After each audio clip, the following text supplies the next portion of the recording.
भारत में लोकसभा चुनाव को देखते हुए अब हवा में भी सियासत घुलने लगी है।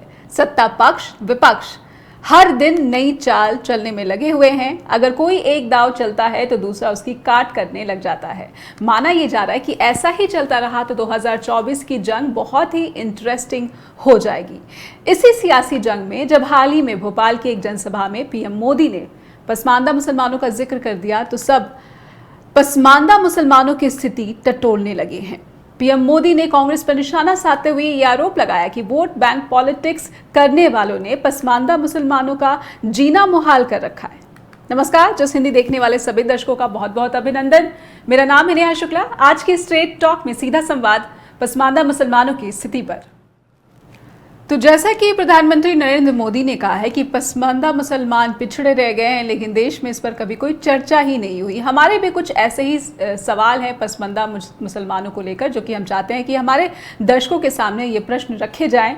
क्या भारत का जो पसमानदा मुसलमान यानी कि जो पिछड़ा मुसलमान है वो आधुनिक भारत में पिछड़ता जा रहा है? ये पहला प्रश्न पसमानदा मुसलमानों की स्थिति पर जस हिंदी के विशेष कार्यक्रम स्ट्रेट टॉक के जरिए हम अपने दर्शकों के सामने उठाना चाहते हैं।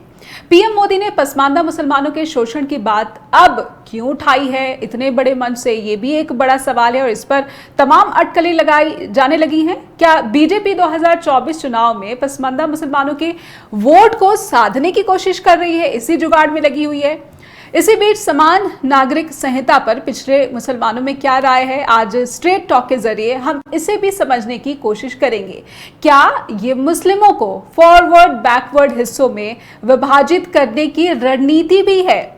पसमानदा मुसलमानों को प्रोग्रेसिव कम्युनिटी के रूप में क्यों देखा जाता है? कई लोग ये भी कहते हैं कि पसमानदा मुसलमानों की जो सोच है वो असल में प्रोग्रेसिव कम्युनिटी वाली सोच है। वो आगे बढ़कर जो है शिक्षा का क्षेत्र हो या फिर सामाजिक क्षेत्र हो, सब में वो प्रोग्रेसिव विचार रखते हैं।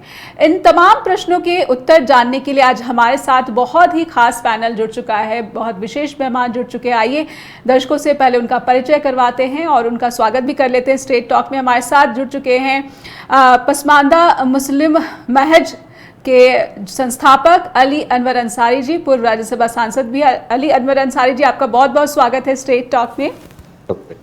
और हमारे साथ हैं मेरठ से जुड़ चुके हैं वरिष्ठ पत्रकार हरि जोशी जी। हरि सर, आपका भी बहुत बहुत स्वागत है स्ट्रेट टॉक में। और क्योंकि सवाल जो है वो पसमानदा मुसलमानों और उनके पिछड़ेपन को लेकर उठाए जा रहे हैं, खुद प्रधानमंत्री नरेंद्र मोदी उठा रहे हैं, विपक्षी दलों पर आरोप लगा रहे हैं कि वोट बैंक की पॉलिटिक्स करते हैं और इसी वजह से ये जो तबका है वो पिछड़ा रह गया है, अनदेखा रह गया है। लेकिन मायावती ने भी, मैं आप लोगों के साथ इस चर्चा की शुरुआत करूं, लेकिन मैं आप दोनों के सामने मायावती का ट्वीट रखना चाहती हूं जिसमें मायावती ने एक ऐसी राजनीति खेल दी है जो कि आरक्षण पर बीजेपी को फंसा भी सकती है। मैं चाहती हूँ कि पहले दर्शकों के सामने मायावती का ये ट्वीट भी रखा जाए कि आखिर मायावती ने पसमानदा मुसलमानों की स्थिति को लेकर ऐसा क्या ट्वीट कर दिया है जिससे कि बीजेपी के साथ साथ समाजवादी पार्टी भी फंसती हुई नजर आ रही है। ये ट्वीट देखिए। मायावती लिखती है कि पीएम नरेंद्र मोदी ने जो है एक तरफ से भोपाल में बीजेपी के कार्यक्रम में सार्वजनिक रूप से ये कहना कि भारत में रहने वाले 80% मुसलमान पसमानदा पिछड़े शोषित हैं, ये उस कड़वी जमीनी हकीकत को स्वीकार करना है जिससे कि उन मुस्लिमों के जीवन सुधार हेतु आरक्षण की जरूरत को समर्थन मिलता है। अपने अगले ही ट्वीट में यानी कि दूसरे ट्वीट में मायावती लिखती हैं कि अतः अब ऐसे हालात में बीजेपी को पिछड़े मुसलमानों को आरक्षण मिलने का विरोध भी बंद कर देने के साथ ही इनकी सभी सरकारों को भी अपने यहाँ आरक्षण को ईमानदारी से लागू करके और बैकलॉग की भर्ती को पूरी करके ये साबित करना चाहिए कि वे इन मामलों में दूसरे दलों से अलग हैं। तो ये ट्वीट जो है मायावती का कितना महत्वपूर्ण है जब बात पसमानदा मुसलमानों के पिछड़ा हो जाने की, पीछे रह जाने की जाती है। खुद जो केंद्र सरकार का नेतृत्व करने वाले प्रधानमंत्री नरेंद्र मोदी की तरफ से जब ये बात उठती है तो मायावती के इस ट्वीट में जो मसला उठाया गया है उस पर भी चर्चा करना बहुत जरूरी हो जाता है। अली अनवर अंसारी जी, आपने मायावती का भी ट्वीट देखा और हमने आपको प्रधानमंत्री नरेंद्र मोदी की जो स्टेटमेंट है उसे भी दिखाया। हालांकि आप पहले से भी प्रधानमंत्री के स्टेटमेंट को आपने देखा होगा, लेकिन आप किस तरह से देख रहे हैं? पहले प्रधानमंत्री नरेंद्र मोदी का स्टेटमेंट आ जाना, पहले आप से मैं उस पर समझना चाहूंगी, उसके बाद मायावती की ट्वीट का जिक्र। नेहा जी, देखिए आज से 25 साल पहले 1998 में हमने पसमानदा मुस्लिम महाज नाम से एक संगठन बनाया था। तभी से ये शब्द प्रचलन में है। मोदी जी कह रहे हैं कि इस पर चर्चा नहीं हुई, तो उनकी पार्टी भले नहीं चर्चा की हो या दूसरी पार्टियां नहीं करती हो, लेकिन ये बात उसी समय से एकेडमिक डिस्कोर्स में आ गई। हमारी किताब मसावात की जंग है, दलित मुसलमान है, वो देश दुनिया में वो किताब पढ़ी जाती है। और कोलंबिया यूनिवर्सिटी हो, ऑक्सफोर्ड यूनिवर्सिटी हो, Berlin university, London university, Delhi की तमाम यूनिवर्सिटीज में, JNU, जामिया, DU, तमाम बॉम्बे यूनिवर्सिटी, यादवपुर यूनिवर्सिटी, सब जगह इस पर रिसर्च हो रहा है, शोध हो रहा है। तो ये एकेडमिक डिस्कोर्स में है और ये एक आंदोलन है बजाते। और इसी आंदोलन के दबाव में UPA 1 की सरकार ने, मनमोहन सिंह जी की सरकार ने सच्चर कमेटी और रंगनाथ मिश्रा कमीशन का गठन किया। रंगनाथ मिश्रा कमीशन का तो गठन ही स्पेसिफिक इसी बात के लिए हुआ कि अन्य धर्मों से मतलब है हिंदू को छोड़ करके दूसरे धर्मों में दलित बिरादरियां, दलित जातियां हैं कि नहीं, अगर है तो उनके लिए क्या किया जाना चाहिए। तो ये सारी रिपोर्ट आ गई है और उनको पहले तो बात ये मायावती जी ने ठीक ही कहा है कि उनको विरोध नहीं करना चाहिए। एक बार नहीं, सच्चर कमेटी का, रंगनाथ मिश्रा कमीशन की सिफारिशों का और दलित मुसलमानों का ही सवाल नहीं है, पसमानदा ईसाइयों का भी, दलित ईसाइयों का भी सवाल है। तो इस सवाल पर एक बार 2019 के चुनाव के बाद भारत सरकार ने, मोदी जी की सरकार ने सुप्रीम कोर्ट में एफिडेविट देकर के विरोध किया कि मुसलमानों में ऊंच नीच, छुआछूत नहीं है, इसलिए उनको इस आधार पर आरक्षण नहीं दिया जा सकता। फिर अभी समझ लीजिए कि अभी सुप्रीम कोर्ट ने फिर इनको पूछा, यू ललित साहब जब चीफ जस्टिस ऑफ इंडिया थे तो उनके समय में सुप्रीम कोर्ट ने इनसे पूछा। सुप्रीम कोर्ट को लगा कि भाई ये पसमानदा कर रहे हैं, हो सकता है कि इनके स्टैंड में कुछ चेंज हुआ हो। तो उसने पूछा, क्योंकि ये हैदराबाद की मीटिंग में भी, पिछले साल मीटिंग में भी ये पसमानदा की चर्चा कर चुके हैं, फिर दिल्ली में भी अपने सेंट्रल एग्जीक्यूटिव की मीटिंग में ये चर्चा कर चुके हैं। तो पूछा यू ललित साहब की बेंच ने कि आपको क्या कहना है इस पर। तो फिर दोबारा लिख करके दिया कि चूंकि मुसलमानों में कोई ऊंच नीच, छुआछूत नहीं होता है और इस तरह की कोई बिरादरी एग्जिस्ट नहीं करती है, इसलिए हम उनको आरक्षण देने के पक्ष में नहीं है। तो मायावती जी तो अगर कह रही हैं इस बात को तो ये सही कह रही हैं। अब मोदी जी जो कह रहे हैं तो हमारा कहना उनसे है कि भाई आप दे दीजिए पसमानदा, अगर बाकी कांग्रेस पीरियड में कुछ नहीं हुआ और उसके अपर कास्ट ने पसमानदा मुसलमानों का केयर नहीं किया, तो आप भी तो 9 साल से काबिज हैं सत्ता पर, आप कर दीजिए। एक एग्जीक्यूटिव ऑर्डर निकालने की जरूरत है। एक छोटा सा ब्रेक ले लेते हैं। जी एक छोटा सा ब्रेक ले लेते हैं। आपने सही प्रश्न किया कि 9 वर्ष आपके पास थे, अगर भेदभाव होता रहा है तो फिर विरोधियों पर ये वोट बैंक की पॉलिटिक्स करने का आरोप, आप सुप्रीम कोर्ट में कुछ अलग बातें हैं, फिर बजट में भी जो है इस बार अल्पसंख्यकों का जो बजट है उसे भी कम कर दिया गया है। ओवैसी ने इस पर प्रश्न पूछा, ये भी समझूंगी। हमारे साथ हरी जोशी भी बने हुए हैं, उनसे भी इस मसले पर समझेंगे कि उत्तर प्रदेश में जो पसमानदा मुसलमान हैं उनकी रणनीति बीजेपी किस तरह से साधने की कोशिश कर रही है वोट बैंक के रूप में।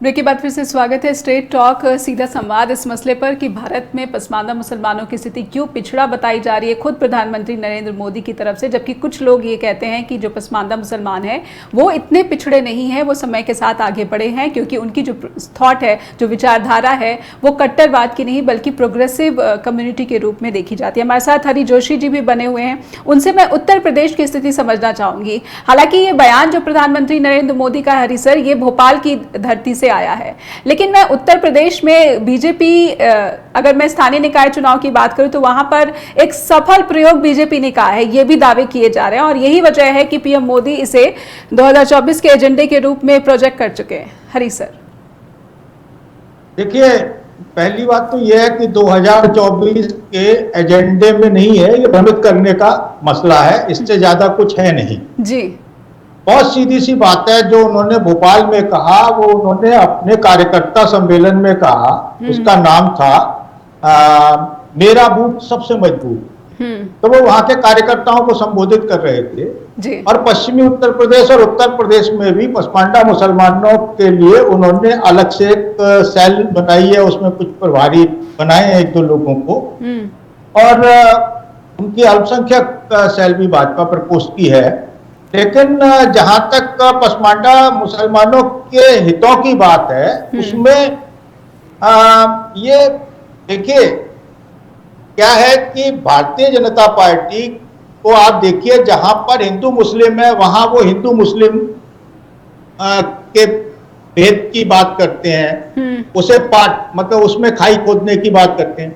जहां हिंदू मुस्लिम नहीं है वहां वो आदिवासी और नॉन आदिवासी की बात करते हैं, मणिपुर जल रहा है। जहां पर मुसलमान नहीं है वो जाट और नॉन जाट को लड़वाते हैं, हरियाणा के उदाहरण हमारे सामने है। तो ये जो भारतीय जनता पार्टी की नीति है, ये भी संभव है कि ये अब आपस में मुस्लिमों में कर रहे हो, लेकिन मैं जहां तक मैं देखिए, मैं बहुत ज्यादा पसमांडा मुसलमानों की टच में रहता हूँ। मैं ऐसे मैं मेरा बहुत शादी ब्याहों में, ईद में, भाईचारे में मेरा खूब आना जाना है। तो इसमें बहुत सारी ऐसी आज की स्थिति अगर आर्थिक तौर पर देखें, आप उसका आर्थिक विश्लेषण करें, मैं आरक्षण और ना आरक्षण की बात इसलिए नहीं कर रहा हूं अली साहब क्योंकि ये राजनीतिक मुद्दा है।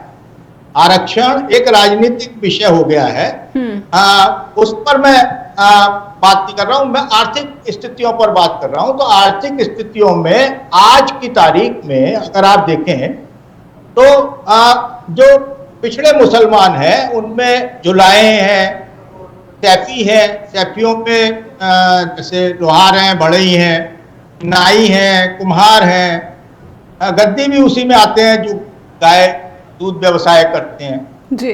तो और कुरैशियों का मुझे मालूम नहीं है एग्जैक्टली कि कुरैशी उसमें है या नहीं है। तो कुरैशी है जी जी ठीक है जी।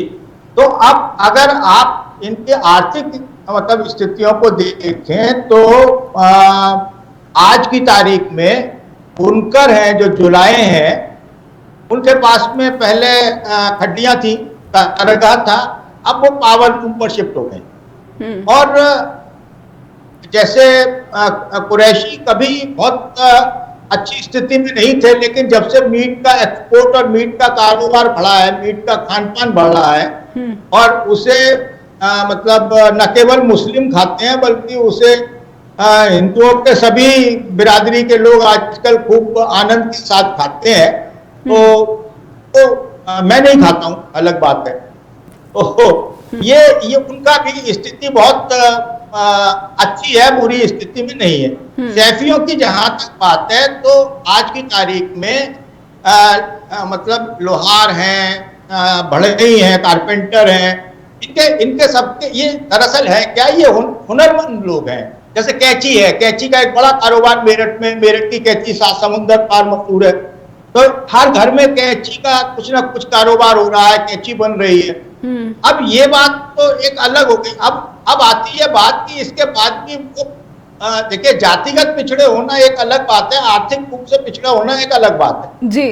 अब अगर जैसे नाई है तो आप हिंदुओं की तरफ अगर आप आए, बहुसंख्यकों की तरफ, तो यहाँ के नाइयों की स्थिति कितनी अच्छी है भाई, ऐसे ही वहां के हैं। तो ये एक स्थिति है कि भाई अगर आप आरक्षण इधर भी दे रहे हो तो आरक्षण उधर भी दे, है ना। आपको आरक्षण को नए सिरे से डिफाइन करना पड़ेगा जी। आरक्षण पुराने वाले ढर्रे पर डिफाइन करके आप राजनीतिक रोटियां सेकने के लिए आरक्षण की मांग करो और आरक्षण बढ़ाते जाओ, ये भी एक गलत है। और दूसरी बात यह है कि मंशा क्या है, पसमांडा मुसलमानों के बारे में बात करने की माननीय प्रधानमंत्री जी की मंशा क्या है जी। ये मंशा जो है ये अपने आप में बहुत सारे सवाल खड़े करते हैं। दूसरा, जब इन्होंने कोरोना के बाद में सहायता शुरू की, इसमें अन्न है, जिसमें चावल हैं, जिसमें कुछ और सामग्रियां हैं, शायद फ्री भी जिसको कहते हैं, जी। तो वो जब से शुरू, तो उसका फायदा अधिकांश मुस्लिमों को अधिक मिला है, क्योंकि ये देखने में आया है कि उनके कागजात बहुत बुरे हैं, बीपीएल का कार्ड है, जैसे आधार कार्ड है, जैसे और चीजें हैं, तो उनकी पात्रता में कहीं कोई उंगली नहीं लगा सकता। और ये सब कब हुआ? ये भी वो इतने जागरूक नहीं थे। जब से ये वो लेकर आए, बिल लेकर आए जिस पर पूरे, हाँ जी, एनआरसी है, हाँ एनआरसी लेकर आए, तो उसके बाद से मुस्लिमों में जागरूकता बढ़ी और उन्होंने आधार कार्ड अपना ये अपना वो सारे कागज कंप्लीट कर लिए।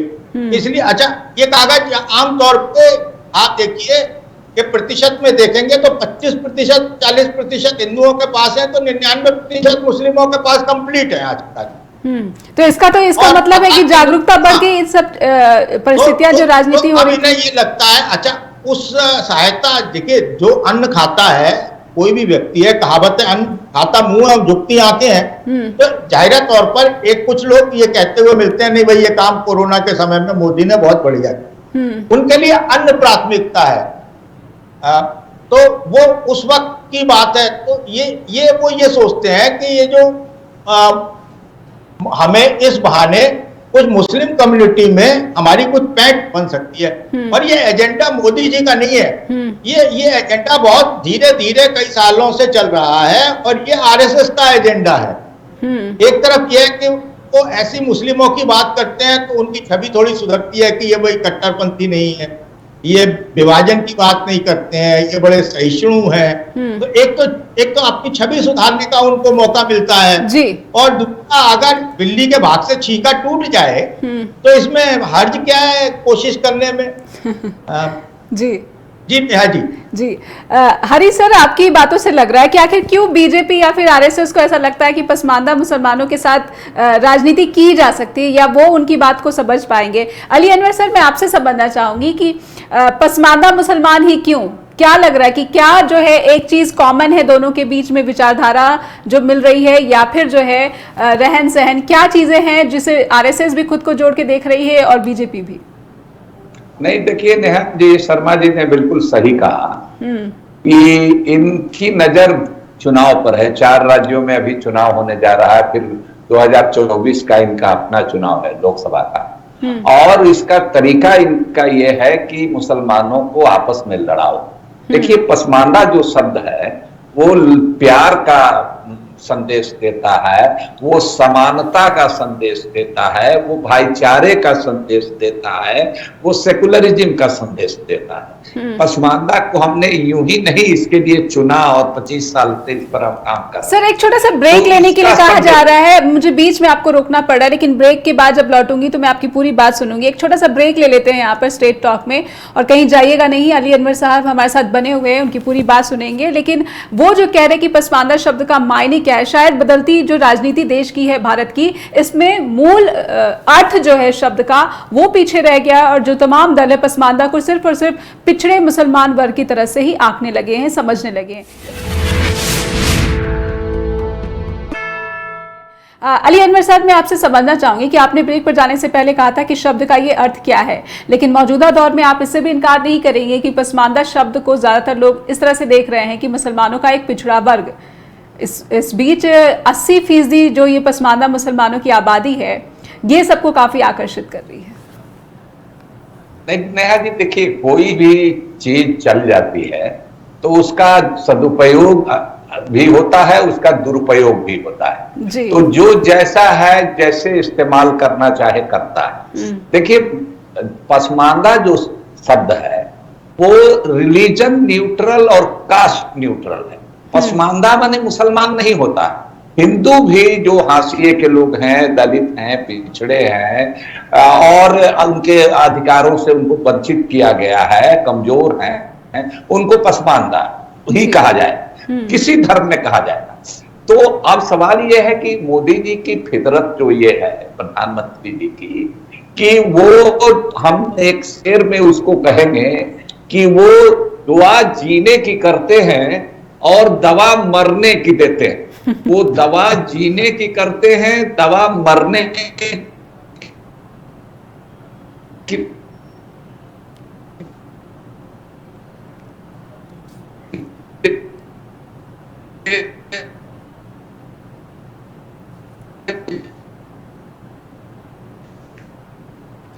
हैं नाम पर जो मारे जा रहे हैं, वो जितने लोग मारे जा रहे हैं उसमें 99% पसमानदा मुसलमान।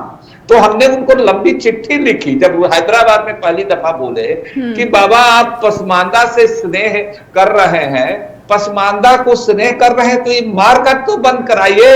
ये आपके मंत्री, आपके लोग, आप जब तक इस तरह का बयान देते हैं, कपड़े से पहचानने की बात करते हैं, कोई आपके गृह मंत्री जी कहते हैं कि यहां बटन दबाओ सीए एनआरसी के समय में तो शाहीन बाग को करंट लगे। अरे भाई वो सब पसमानदा 80-90% पसमानदा औरतें रोड पर बैठी थी। किस तरह से दिल्ली में दंगा फसाद करा करके उनको वहां से हटाया गया, उस आंदोलन को कुचला गया, आज भी दमन हो रहा।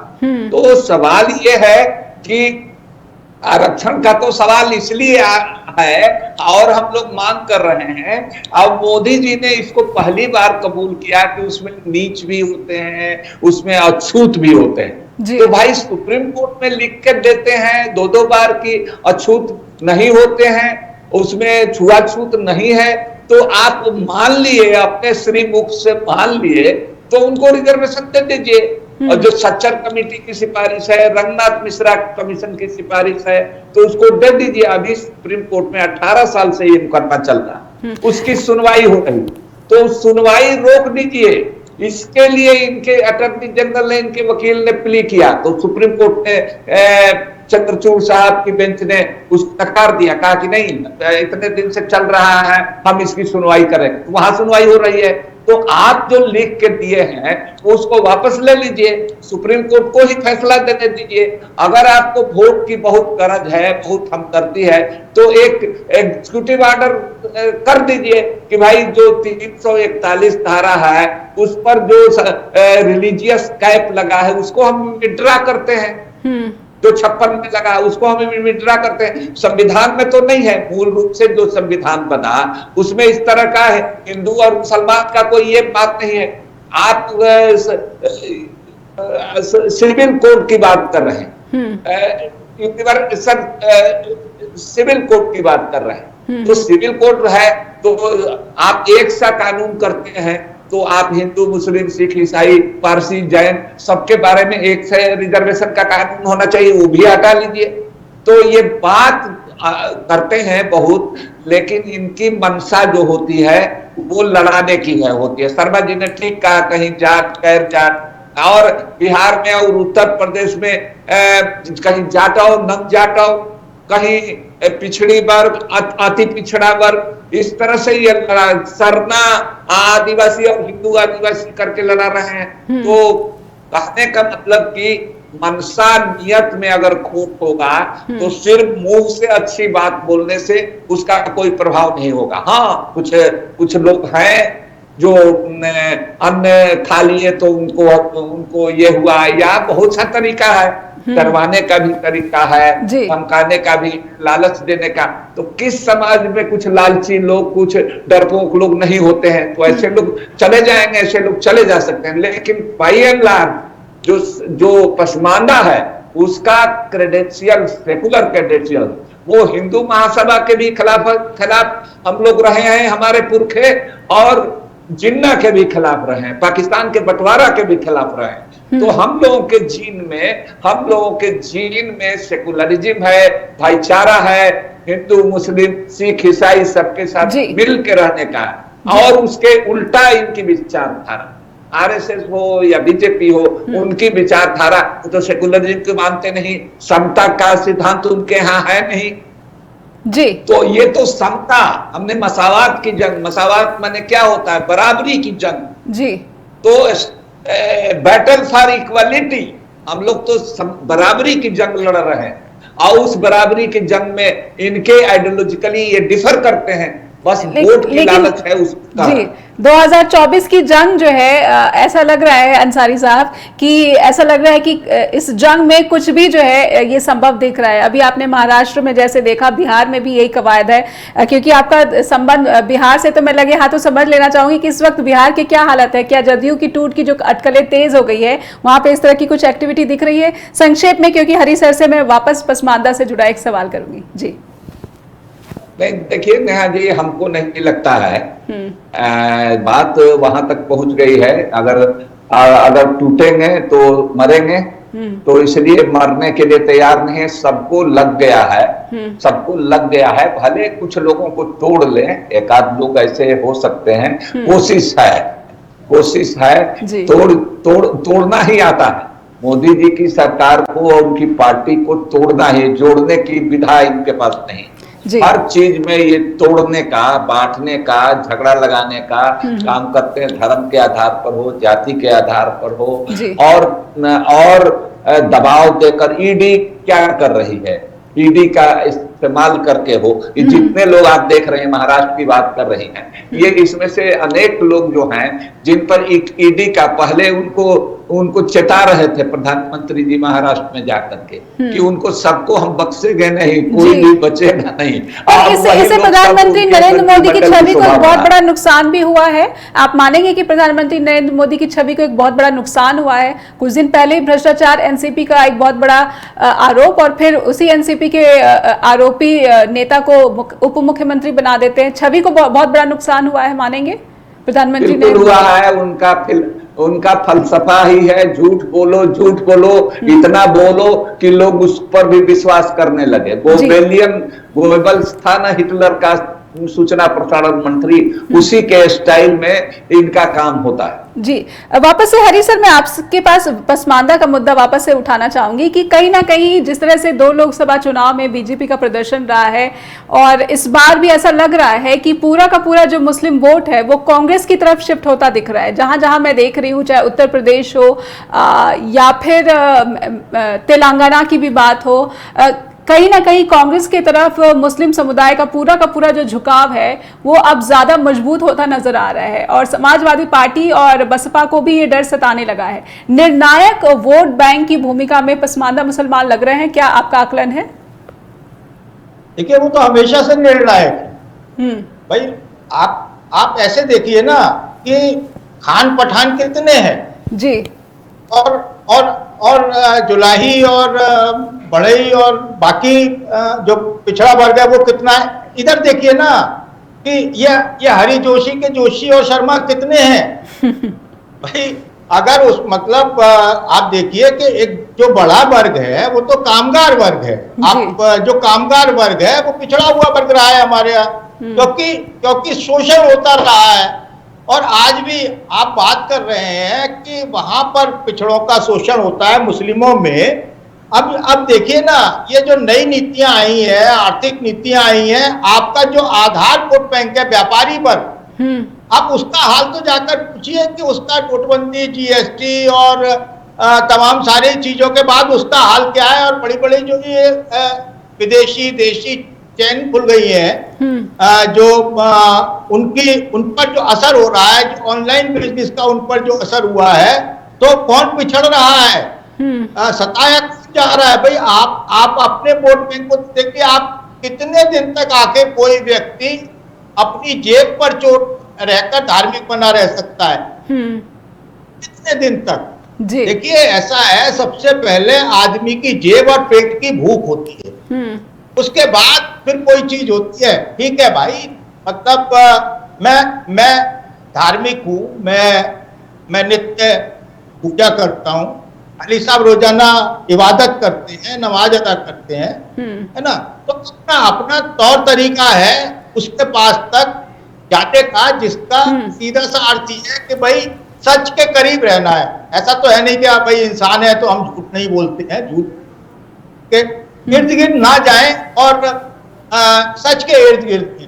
तो पसमांडा मुसलमानों की जहां तक बात है, ये कहना कि भाई हर व्यक्ति ने हर वर्ग में तरक्की की है, क्या क्या हिंदुओं में दलित समाज ने तरक्की नहीं किया? क्या उनमें आईएएस आईपीएस ऑफिसर नहीं है? पर सवाल तो ये है सर कि सवाल ये है कि भेदभाव और शोषण। एक सेकंड लूंगा जी जी नेहा जी जी। आज मतलब पिछड़े वर्ग के पास में अगर खाली मेरठ का ही देखें तो पूरी फ्रूट मंडी उनकी है, पूरा कपड़ा व्यवसाय उनका है, पूरा कबाड़ उनका है, मीट कारोबार उनका है, और टेक्सटाइल का जो काम है वो उनके पास है।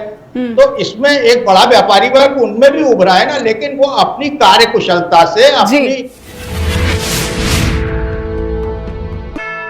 स्वागत है। आज हम समझने की कोशिश कर रहे हैं कि भारत में अचानक से पसमानदा मुसलमानों की स्थिति, उनके भेदभाव, उनके शोषण की बात क्यों होने लगी है। खुद प्रधानमंत्री नरेंद्र मोदी ने जब उनकी स्थिति पर अपनी जो है अपना दुख जताया, इसके बाद ये बहस देश में चल रही है कि पसमानदा मुसलमानों को लेकर विभिन्न दलों का क्या एजेंडा है, और बीजेपी जब इस वोट बैंक को साधने की कोशिश कर रही है तो दूसरे दल किस तरह से पसमानदा मुसलमानों को आकर्षित करने में कामयाब हो पाएंगे।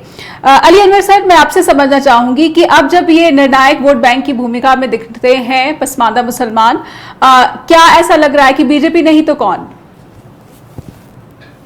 नहीं, देखिए, पसमानदा ठीक है कि पसमानदगी है, लेकिन उनको मुसलमान होने के नाते जो अलग तरह का वो तनाव में रहते हैं, ऐसा लगता है कि गर्दन पर तलवार रखी हुई है, बुलडोजर चलता है उनको बदनाम करने की, उनकी मॉब लिंचिंग होती है। तो ये हमने कहा ना कि जान पर, इज्जत आबरू पर जो खतरा होता है, दंगा फसाद, इससे डरे हुए रहते हैं।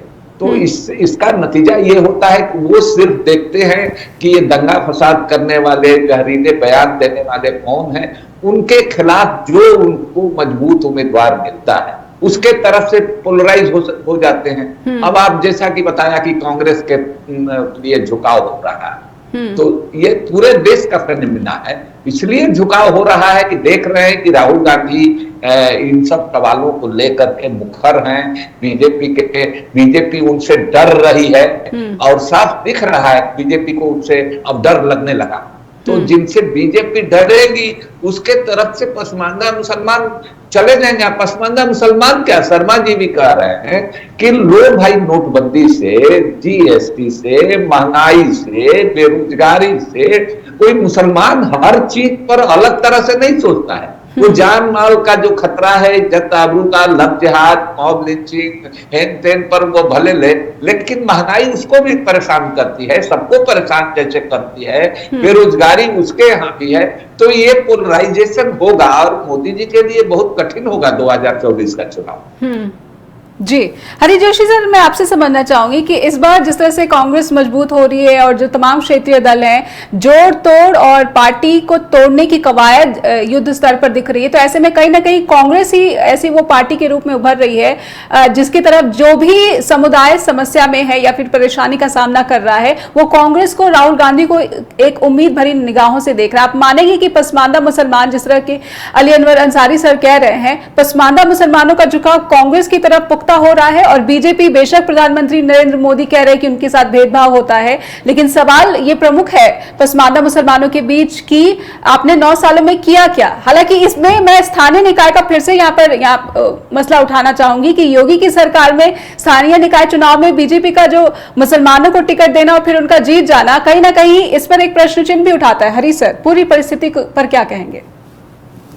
देखिए, ऐसा है कि जहां पर मुस्लिम कैंडिडेट जीते हैं भारतीय जनता पार्टी के, वहां पर वहां आबादी का घनत्व आप एक बार देख लीजिए, और देख लीजिए वो लोकल बॉडी के चुनाव होते हैं, उसमें चेहरे पर चुनाव लड़े जाते हैं, वो पार्टी सिंबल पर चुनाव होते नहीं है जी। जो स्थानीय निकाय के चुनाव है, मेयर के चुनाव की बात थोड़ी अलग होती है जी। दूसरी बात मैं सबसे कहना चाहूंगा, नेहा जी, आप मुसलमानों को अलग करके क्यों देखती हैं, पसमानदा और नॉन पसमानदा? देखिए, ऐसा है, इस्लाम में कहा गया है कि भाई जो व्यक्ति, अगर आपका पड़ोसी भूखा है तो पहले उसे भोजन कराइए, तब आप खाइए, तब आप सच्चे मुसलमान है, वरना आप नहीं है। तो इस्लाम की दरअसल सीख जो है वो किसी भी धर्म की हो, वो खराब नहीं है, वो चाहे इस्लाम की हो, हिंदू की हो, या सनातन की हो, या आर्यंस की हो, या पारसियों की हो। सिख धर्म सारा एक ही मार्ग पर ले जाता है, वो सत्य का मार्ग है जी। तो दूसरी बात, अब मुसलमानों की राजनीति की बात है तो महाराष्ट्र में उन्होंने, भारतीय जनता पार्टी ने जो किया है उसको देखकर जो विपक्षी पार्टियां उस विपक्षी गठबंधन से थोड़ा सा इधर उधर हो रही थी, जैसे उत्तर प्रदेश में अखिलेश, उनकी भाषा परसों से बदल गई है। जो भी मतलब थोड़ा बहुत जिन्हें लग रहा था कि ये थोड़ा सा टेढ़ा चल सकते हैं, अब वो इसलिए सीधे हो गए हैं कि भैया कल तेरी बारी, आज तेरी बारी है और कल मेरी बारी है जी। सबके फूस में छप्पर हैं और हवा तेज है ना, आगे मतलब घर आपका भी है। तो आप ये समझ लीजिए, एक तो वो विपक्ष के जो विपक्षी एकता को बड़ा संबल प्रदान किया है भारतीय जनता पार्टी ने शरद पवार की पार्टी को तोड़ करके, मेरा ऐसा मानना है जी। दूसरा अखिलेश से मुसलमान क्यों छिटके, क्योंकि अखिलेश अपने ड्राइंग रूम की राजनीति करते रहे और वो अपने पिता की तरह उनके वर्कर्स पर पकड़ नहीं थी, अपने चाचा की तरह भी पकड़ नहीं थी। और जब कोई मुस्लिम संकट में आया या समुदाय संकट में आया या उनकी पार्टी का कोई मुस्लिम नेता संकट में आया तो वो उसके साथ खड़े दिखाई नहीं दी जी। जैसे वो आजम खान के साथ खड़े हुए नहीं दिखाई दिए, जैसे अतीक अहमद को, जिस तरह अतीक अहमद अपराधी था, ठीक है, एक अपराधी मर गया, लेकिन वो जो तौर तरीके हैं, वो जो घटनाक्रम है, उसमें मुस्लिमों में कोई नाराजगी, अतीक उनका हीरो नहीं है, लेकिन वो ये सोचते हैं कि इसके पीछे कहीं ना कहीं मतलब ये है कि मुसलमान को कमजोर करने में क्षेत्रीय पार्टियां काम कर रही हैं। अखिलेश ने काम किया है, मायावती ने काम किया है और ये कभी भी बीजेपी के साथ जाके अंदर से मिल जाती हैं या बाहर से मिल जाती है। बिल्कुल, बहुत बहुत धन्यवाद। मुखर होकर कोई विरोध नहीं करता है बीजेपी का, इसलिए उसे अब एक बात और समझ में आ गई है कि क्षेत्रीय पार्टियों से काम नहीं चलेगा, केंद्र में ताकत चाहिए उसे। बिल्कुल, केंद्र में ताकत बीजेपी के मुकाबले सिर्फ कांग्रेस दे सकती है, इसलिए मुसलमान कांग्रेस के साथ जाने के अलावा उसके बाद कोई विकल्प नहीं है जी। बहुत बहुत धन्यवाद करना चाहूंगी इतनी स्पष्टता के साथ अपनी बात यहाँ पर रखने के लिए। और अली अनवर अंसारी सर, आपका भी बहुत बहुत धन्यवाद कि आपने जो पसमानदा मुसलमान हैं उनकी जो विचारधारा या फिर उनकी जो परिस्थितियां हैं, आखिर किस दल की तरफ उनको जाना चाहिए, जो उनकी जो आर्थिक स्थिति है या फिर आरक्षण का जो मुद्दा जिसे मायावती ने फिर से प्रमुखता से उठा दिया है, उसका समर्थन करते हुए नजर आ रहे हैं अली अनवर अंसारी, जो कि लंबे समय से पसमानदा मुसलमानों के अधिकारों की लड़ाई लड़ते रहे हैं। हालांकि इन्होंने पिछले साल प्रधानमंत्री नरेंद्र मोदी को खुद एक पत्र भी लिखा था, लेकिन तब प्रधानमंत्री नरेंद्र मोदी ने अली अनवर अंसारी के पत्र का कोई जवाब तक नहीं दिया। यह भी एक ध्यान में रखने वाली बात है। बहुत बहुत धन्यवाद करना चाहूंगी आज के इस शो में, लेकिन दर्शकों से अनुरोध है कि फीडबैक देना ना भूलें info@justbroadcasting.com पर और neha@justbroadcasting.com पर भी मुझे आपकी शिकायतों के साथ साथ आपके सुझाव का भी हर रोज इंतजार रहता है। आपसे फिर होगी मुलाकात, अपना ख्याल रखें, नमस्कार।